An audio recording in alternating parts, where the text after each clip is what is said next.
Haha, tanpa perjuangan Aceh dipermainkan. Tanpa kombatan Aceh kembali diperbudak. Benar atau tidak? Silakan Anda pikir-pikir sendiri, bosku. Yang jelas jujur saja. Lepas memikirkan, jangan lupa kemarahan Anda ditulis di kolom komentar di bawah. Sebab itu tempat melepas emosi Anda, saudara-saudaraku. Satu persatu UU PA dicabut dengan alasan yang tidak masuk akal. Undang-Undang Dasar Aceh boleh dikekang dengan undang-undang, Perpres dan keputusan menteri. Mana hak istimewa Anda, bosku, yang Anda bangga-banggakan?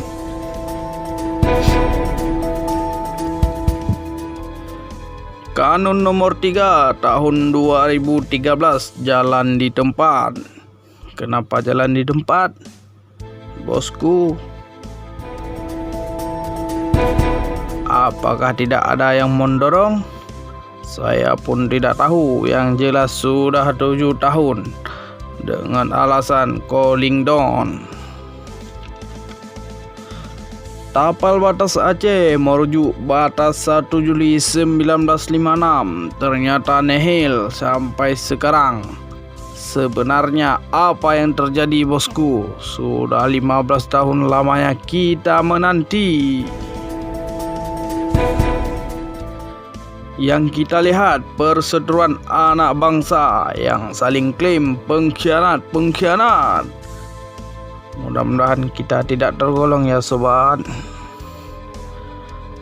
Adakah Anda masih percaya dengan elit-elit kita sekarang ini yang menduduki parlemen, eksekutif maupun legislatif?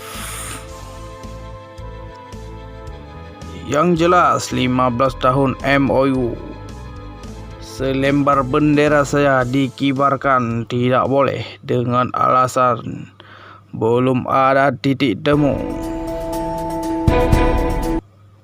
Adakah titik temu ini dibawa ke dunia internasional?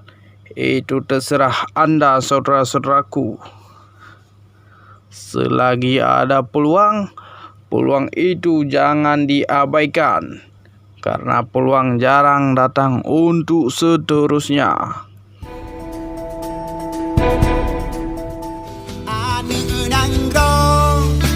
Senang melupa, tak kalau sudah garang dengan kau.